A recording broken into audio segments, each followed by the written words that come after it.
একটা সিনেমার অফার পেলাম, বললো 3 মাস সময় লাগবে, 3 মাসে সিনেমা শেষ হয়ে যাবে। 3 মাসের জন্য বাড়ি থেকে এলাম, আর ফিরে যাওয়া হলো 25 বছর পার ডে। মাত্র 3 মাসের জন্য ঢাকায় এসে কাটিয়ে দিয়েছেন 25টি বছর। সেই থেকে আর কোনোদিন ফিরে যাননি নিজের গ্রামে। তখন থেকেই থাকতে শুরু করলেন ঢাকাতে। আর শুরু হয় আস্তে আস্তে শাকিব খানের কেরিয়ার জগৎ। এখন আমাদের বাংলাদেশের ছোট থেকে বড় সকলেই তাকে একটি নামেই চিনে, কিং খান।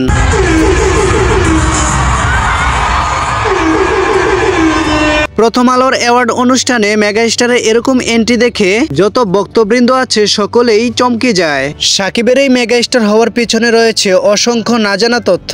সাকিব জানান যে ইন্টারমিডিয়েট শেষ করার পরেই মোটামুটি আমার চেহারা সুন্দর হওয়াতে আমার এক বড় ভাই আমাকে অফার করেন যে একটি সিনেমা করার জন্য।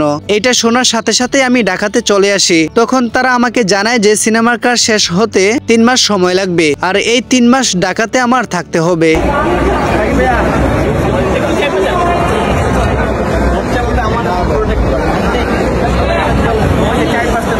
ওই 3 মাস পর যখন সাকিবের জীবনের প্রথম মুভির কাজ সম্পূর্ণ হয় আর সেই প্রথম সিনেমায় আলোচনায় চলে আসে সাকিব খান, যারা পরিচালক ছিল তারা সকলেই সাকিবকে দিয়ে একের পর এক সিনেমা নির্মাণ করা শুরু করে দেয়। এখানে সবচাইতে মজার বিষয় হচ্ছে কোনটা, সাকিবের প্রত্যেকটা সিনেমায় জনপ্রিয়তা অর্জন করছিলেন একের পর এক। আর তখন থেকে শুরু হয়ে যায় সাকিবের জীবনের নতুন একটি জীবনযুদ্ধের অধ্যায়। সাকিবের মেগাস্টার হওয়ার পিছনে রয়েছে তার অক্লান্ত পরিশ্রম এবং কি মেধা। সাকিবকে যখন এক ইন্টারভিউতে প্রশ্ন করা হয়েছিল আপনার এত ভালোর চেয়ে ভালো কাজ করার রহস্যটা কি, সাকিব তখন জানান যে এটার কোনো রহস্য নেই, আমি ছোট বড় প্রতিটা কাজেই নিজের মনে করে অনেক মনোযোগ সহকারে করে থাকি, এই কারণেই হয়তোবা আপনাদের কাছে একটু ভালো লাগে। আর আজকে আপনাদেরকে আমার একটি সিক্রেট বিষয় জানাই, ছোটবেলা থেকে আমি প্রতিটা কাজ মনোযোগ দিয়ে করতাম এবং কি কোনো কাজকে ছোট করে দেখতাম না। যারা বলেছে যে তোমার দিন শেষ, তাদের মুখের দিকে তাকিয়ে তাকিয়ে নীরবে উত্তরটা দিয়েছি, দিন শেষ হয়নি, দিন তো মাত্র শুরু। তো বন্ধুরা, সম্পূর্ণ ভিডিওটি আপনাদের কাছে কেমন লেগেছে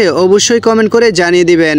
আর যদি আমার এই ভিডিওটি আপনাদের কাছে ভালো লেগে থাকে তাহলে অবশ্যই আমার এই চ্যানেলটি সাবস্ক্রাইব করে দিবেন।